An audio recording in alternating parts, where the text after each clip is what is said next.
I was uninvited for my daughter's wedding in Paris, the very wedding I helped pay for. She told me by email. If you want to join, you can watch it on Google Meet, LOL. So I just replied, sure, enjoy your big day. The next morning, she kept calling me nonstop, but I was too busy to answer. John Whitman had never been a man of extravagance.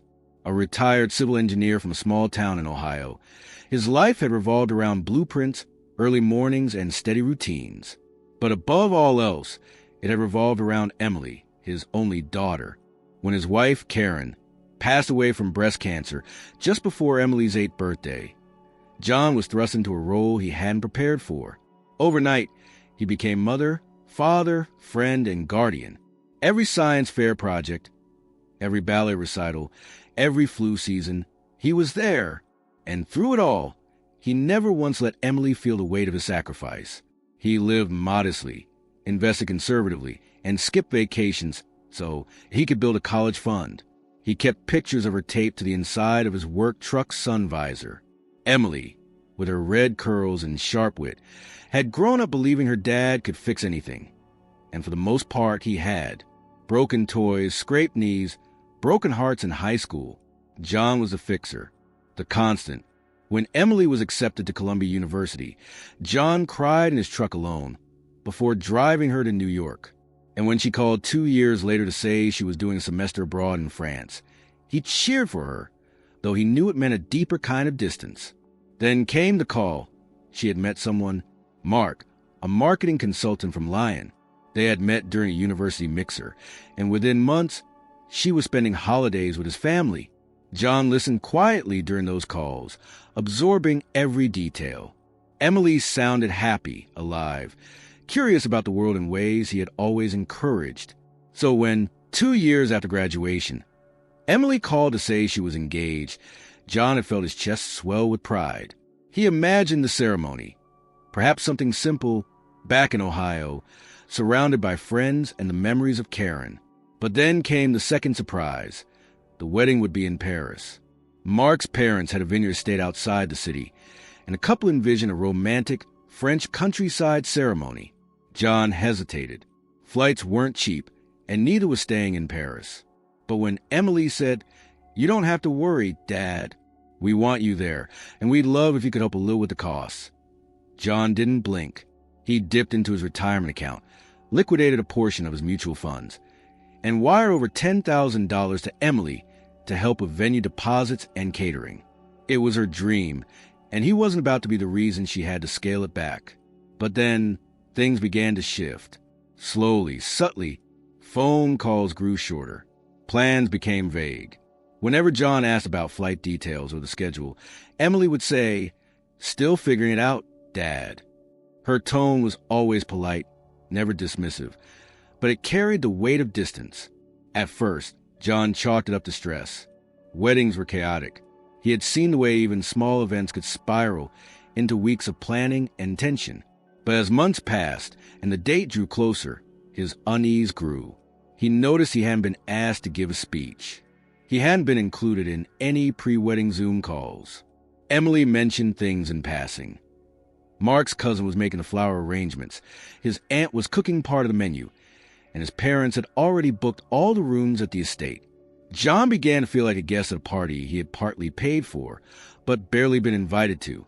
One night, as he sat with an old photo album, flipping through pictures of Emily in her Halloween costumes and graduation gowns, a dull ache grew in his chest. Was he being too sensitive? Was he reading too much into things? He tried to rationalize it. French families could be formal. Maybe the logistics were just overwhelming. But then he recalled a conversation from 6 months earlier. Emily had casually mentioned that Mark's parents thought American weddings were excessive and that they preferred something intimate. Still, John clung to the thought that she would want him there, that she would need him there. He imagined walking her down the aisle, lifting her veil, whispering something only she could hear before giving her hand to Mark. He imagined Karen, somewhere in the quiet corners of his memory, smiling at their daughter's happiness. That image kept him warm on nights when he felt forgotten. Then came the Tuesday morning that shattered everything. John opened his laptop to check the news, and saw an email from Emily. The subject line read simply, "Quick update." His heart did a small dance. Maybe this was it.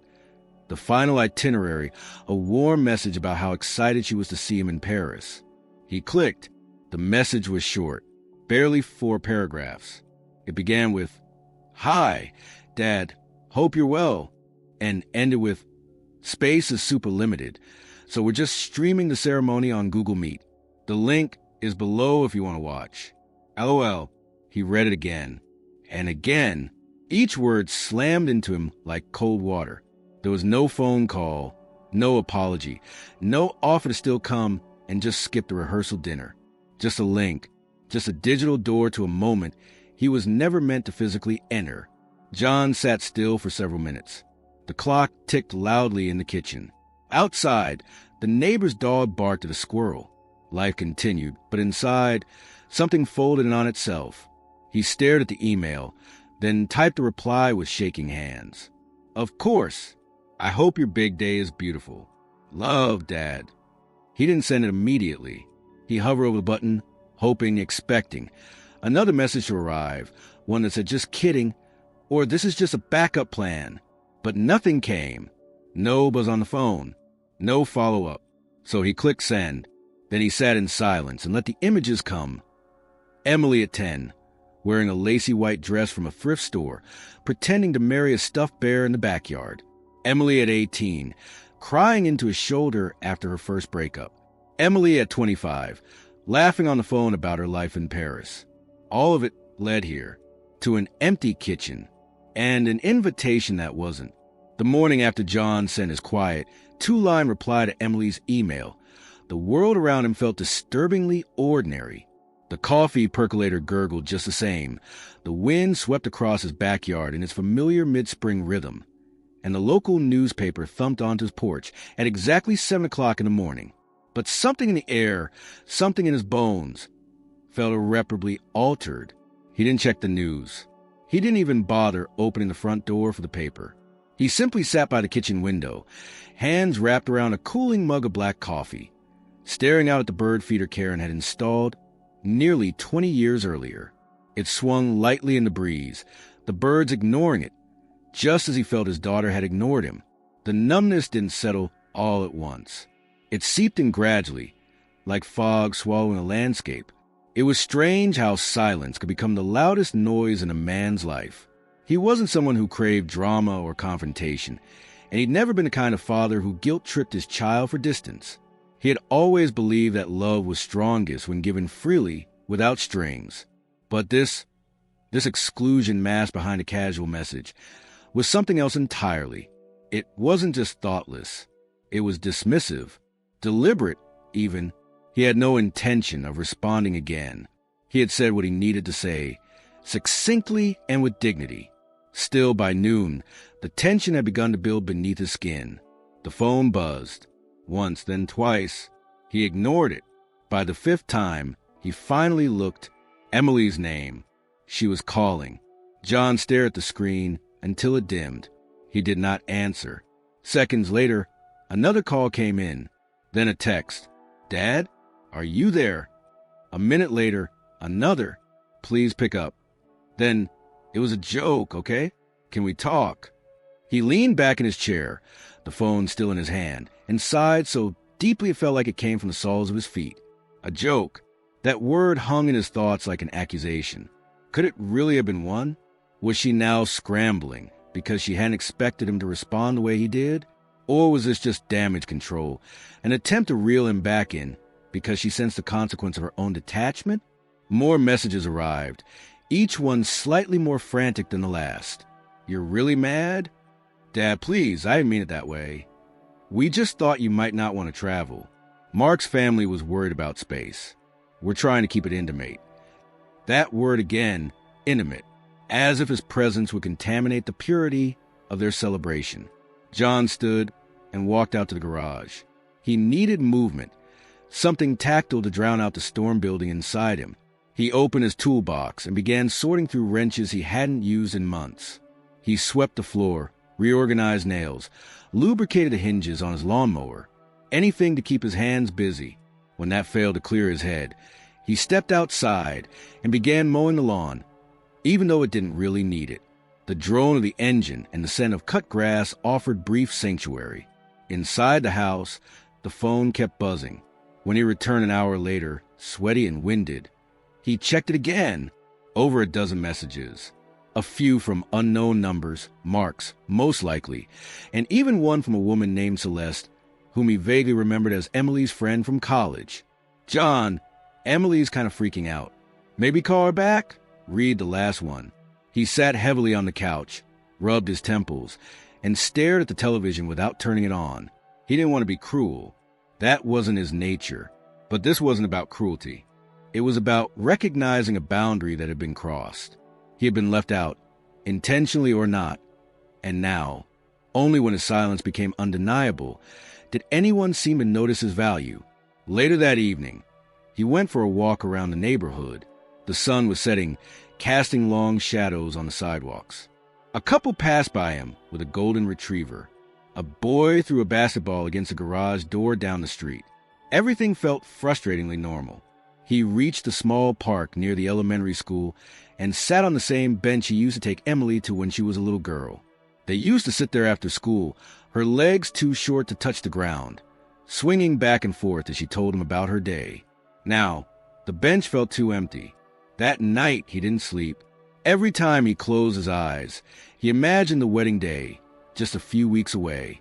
He saw Emily walking down a narrow aisle in some picturesque French vineyard, the guests applauding, Mark's parents beaming, and in some corner of the room, a laptop screen glowing faintly with muted video feed.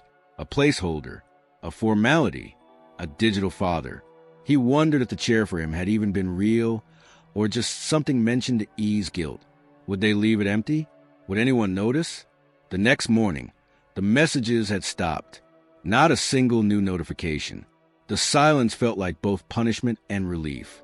He checked his email again, briefly entertaining the possibility of follow-up. Nothing. He brewed coffee and sat in the same chair, now familiar with the ritual of watching the bird feeder. Then, as he looked at his calendar, something else caught his eye. The date. His retirement dinner at the firm had been exactly 3 years ago. He had thought Emily might remember, might send a message. She hadn't.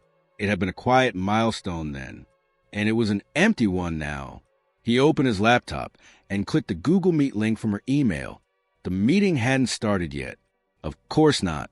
But there it was. His entire role in the wedding, reduced to a hyperlink. He closed the lid. Not in anger, not in spite, but in quiet understanding that some doors, once closed, stay closed for a reason. It was just after 8 o'clock in the morning when the house phone rang again. The landline, used mostly for telemarketers and the occasional holiday call, sat on a side table in the living room, untouched for days. John was in the garage, patching a crack in the cement floor with more precision than the task warranted. The buzz of the phone reached him faintly, but he didn't stop what he was doing. He had learned, over the past few days, that the world would continue trying to intrude, but he no longer felt any urgency to answer it. The ringing stopped, then started again within minutes. This time, he stood and wiped his hands on an old towel, more from instinct than curiosity. When he walked back inside and looked at the caller ID, his breath caught. Emily. Again, he didn't answer. The message tone pinged immediately after, followed by another call and then another. There was something relentless about it, like she couldn't bear to accept the silence he was offering. But it wasn't spite that kept him from picking up. It was something more complicated, heavier, something that told him he needed to protect the last shred of dignity he felt he still had in this strange, unfolding chapter of their relationship. By mid-morning, the messages had spilled into WhatsApp, where she had sent a string of voice notes. John stared at them without pressing play. He imagined what they might contain: tears, pleas, rationalizations. He didn't want to hear her cry, not because he didn't care, but because it would stir up something in him he wasn't ready to face. He was not angry in the way he expected to be. Instead, he felt hollowed out, like someone who had misplaced an essential part of himself and didn't know where to begin searching for it. He made himself lunch, soup and a sandwich, though he wasn't hungry. The house was too quiet, too orderly. He considered turning on the television, but decided against it. Every sound felt intrusive now, as if the world had lost its rightful pitch. In the afternoon, the calls resumed. Emily's number again, then Mark's. A few minutes later, a strange number with a French country code. He let it ring. He began to feel as though he were holding a dam shut with his bare hands, knowing eventually the weight would break through. But for now, he stood firm, not out of pride, but necessity. Then came something unexpected. A knock at the door. John stood in the hallway, unsure if he had imagined it, but there it was again, firm and deliberate. When he opened the door, he saw a young woman holding a package and a clipboard. She smiled politely and asked him to sign for the delivery. It was a parcel from France, addressed in Emily's handwriting. He took it into the kitchen and stared at it for a moment. It was wrapped carefully, as if the act of packaging it had required intention. With slow hands, he opened it. Inside was a navy blue tie and a white linen pocket square. A note was tucked beside them, written in her familiar cursive. "Dad, I know it's not the same, but I thought you might want to feel like you were a part of it. Mark picked the color. It's what the groomsmen are wearing. I still hope you'll be watching. Love, M." John sat at the table with the tie in his lap, his fingers brushing the fabric absently. It was a small gesture, and perhaps too late. But it wasn't empty. It wasn't cruel. It was, he realized, an attempt to reach across the chasm. And still, it wasn't enough to undo what had already been done. He didn't reply. He folded the note back into the box and placed it in his study. That evening, he sat outside on the porch as twilight fell. He had always found comfort in the in-between hours, when the day surrendered to night without fanfare. Fireflies began to appear, blinking lazily across the lawn. He thought about calling her back, if only to tell her he was fine, that he understood, but the words wouldn't come. He feared that hearing her voice would reopen something raw and unresolved. The next morning, a neighbor stopped by. Melissa, a widowed woman from 3 houses down, brought over a slice of homemade lemon pie. She'd heard he wasn't feeling well. Someone had probably mentioned it at church, though John hadn't attended since Christmas. He thanked her, and they sat together on the porch for a few minutes, making small talk about her garden and the birds that had been nesting near her shed. She didn't ask about Emily, and he was grateful. Later that night, he finally opened one of the voice notes. Emily's voice came through strained, almost hoarse. "Dad, I messed up. I thought I was making it easier for you, and for us. I don't know what I was thinking. It was stupid. I didn't mean for it to feel like I was excluding you. Mark's family. There's been pressure, and I let it get to me. I let them decide things that should have been ours. I'm sorry." John listened in full, then sat in the dark living room for a long time, letting the weight of it all press against him like a tide. More messages followed in the coming days, each a little more urgent, a little more honest. Emily telling him she couldn't sleep, that she kept dreaming of him walking her down the aisle, that her fiancé didn't understand why she was so upset, that maybe she didn't either. He still didn't respond. Not yet. There was something important about letting her sit with this. Something essential in letting the silence echo just a little longer. For once, he would not chase the resolution. For once, she would have to come looking for it. And somewhere deep inside him, he hoped she would. The morning of the wedding arrived quietly in Ohio. There were no processions, no excitement, no suitcase waiting at the door. John awoke before dawn, as he had every day for the past 3 decades, his internal clock unbothered by the occasion. He brewed his coffee and sat once more by the kitchen window, watching the early light stretch across the backyard. It was a soft morning, the kind that hinted at spring's full arrival. Somewhere, thousands of miles away, his daughter was preparing to walk down an aisle in a country he had never set foot in. She would say her vows in a language he barely understood, among people he had never met. He had not opened the Google Meet link. It remained in his inbox, unread since the morning he received it. He had considered it, more than once, even hovered over the link late at night when the silence became too loud. But in the end, he couldn't do it. Watching through a screen, faceless among other distant viewers, felt worse than not watching at all. It would reduce him to a spectator of a life he had once helped build, then been silently written out of.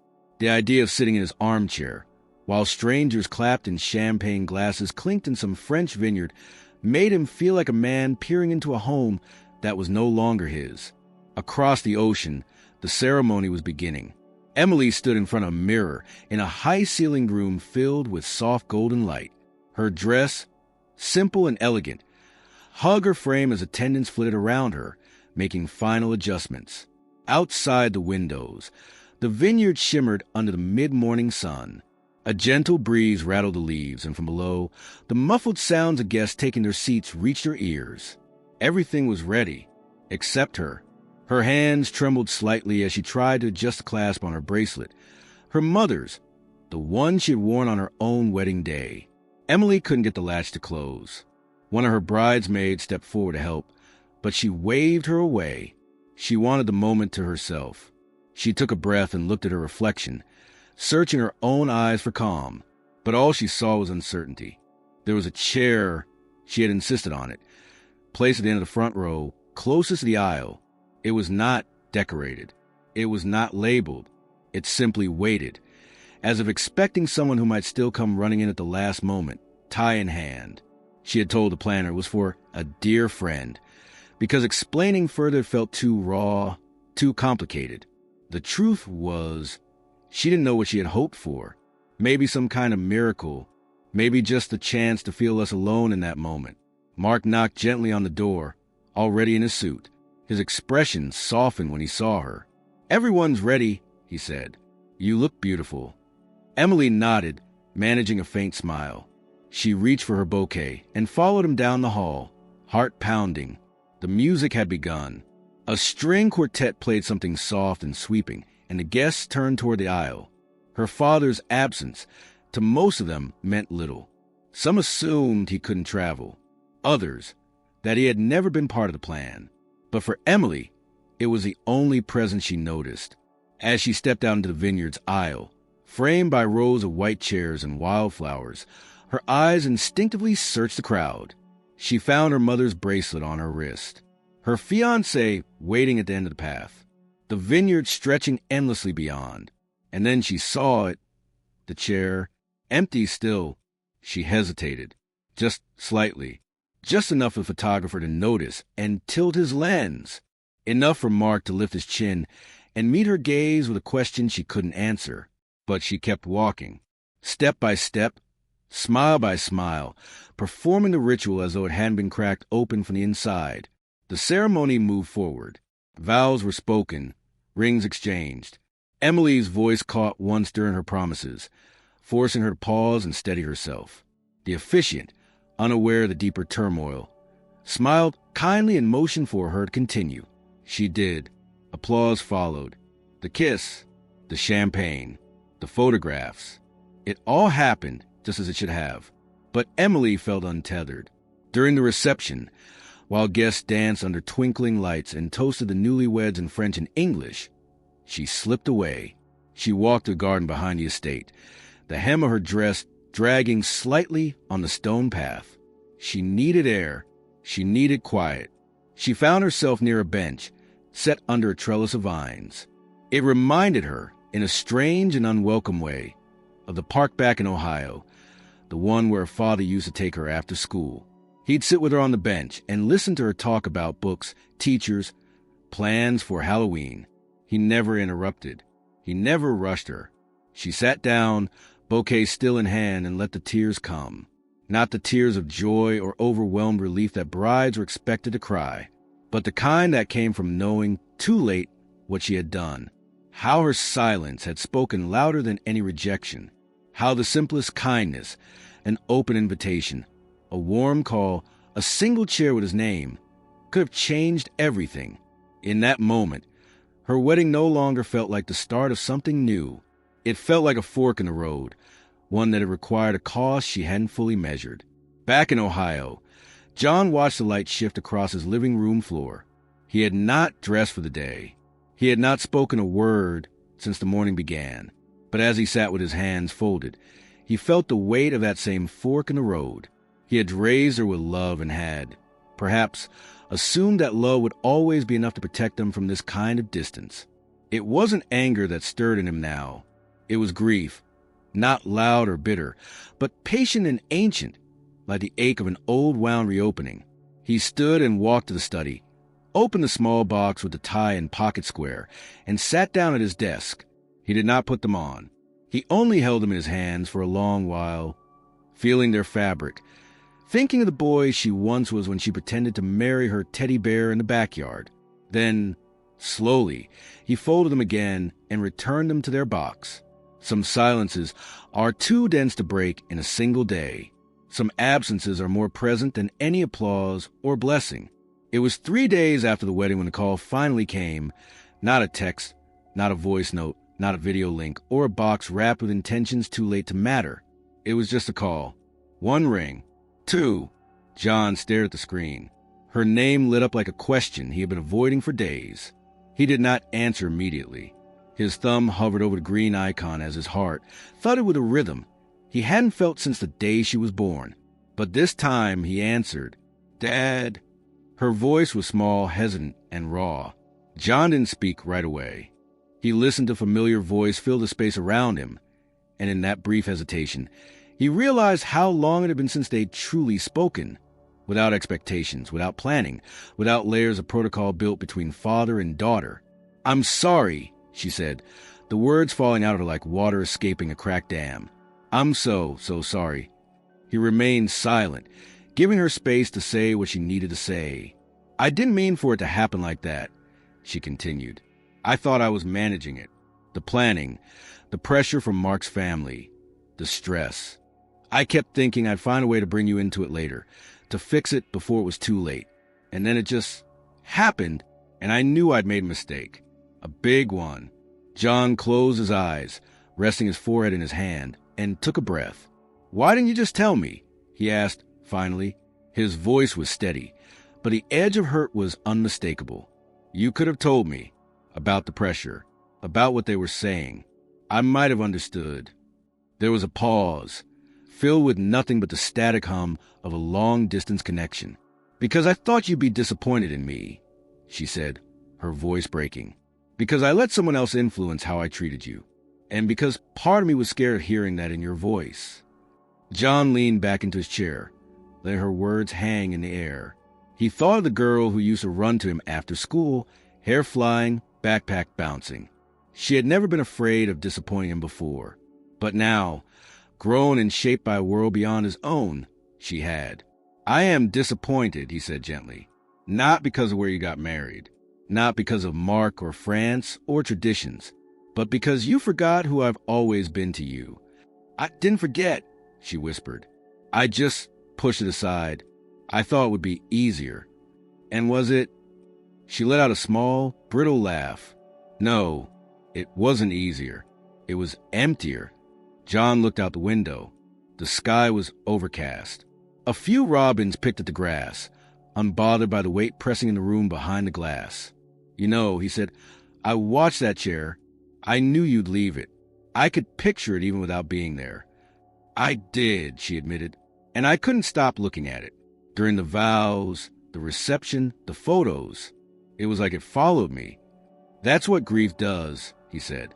"It follows, not loudly, just always." Another pause, then a shift in her voice, more grounded, more resolved. "I want to come home," she said. "Just for a bit, just to talk. In person." John didn't respond right away. He stood and walked into the kitchen, as if needing movement to process the weight of her words. He poured himself a glass of water, the sound sharp and ordinary against the backdrop of this fragile conversation. When he returned to the phone, she hadn't spoken again. "All right," he said. "Come home." The silence that followed was intense. It was full of something like relief. On both ends. The next week was marked by quiet preparation. Not cleaning or setting up a guest room. Emily still had her old room, untouched since college, though dusty and a bit too neatly preserved. What John prepared was internal, a softening, a loosening of the stone around his heart. He still didn't watch any videos from the wedding. He didn't ask questions about Mark or the French vineyard or how the speeches went. He didn't want to dig into the pain. He wanted to meet her at a point where healing could begin. When she arrived, she looked different. Not physically, though there was a certain weariness to her eyes. But in presence, she no longer carried the defensive posture of someone protecting a choice. She looked like a woman who had learned something hard and come through it humbler. She stepped inside with a tentative smile and said, simply, "Hi, Dad." John opened his arms, and she walked into them. No ceremony, no long explanations, just a reunion of two people who had loved each other through worse and were learning how to forgive through silence. They sat at the kitchen table with coffee, just like old times. Emily told him about the ceremony, her version of it, what it felt like from within the eye of a storm. She didn't over-explain. She didn't blame. She simply led him into the truth she had experienced. And John, for his part, listened without interruption. When she finished, he nodded. "I'm glad you came," he said. "Not just now, but that day, all those years ago, when you came into my life." She reached across the table and took his hand. "You raised me better than how I acted. I know that." He didn't disagree. He didn't need to. They spent the rest of the afternoon walking to the neighborhood, as if time could rewind itself through familiar streets. They talked about nothing important and everything that mattered. There were no expectations set, no deadlines for resolution, just a slow stitching of a bond that had frayed but not broken. In the days that followed, Emily stayed on. They shared meals, old stories, a few laughs. She asked to see photo albums. She asked about her mother. And John, for the first time in a long time, felt like he was no longer a character written out a story, but a voice that still had a place. And though neither of them said it directly, both understood love, real love, could survive being pushed away as long as there was a path back to where it began.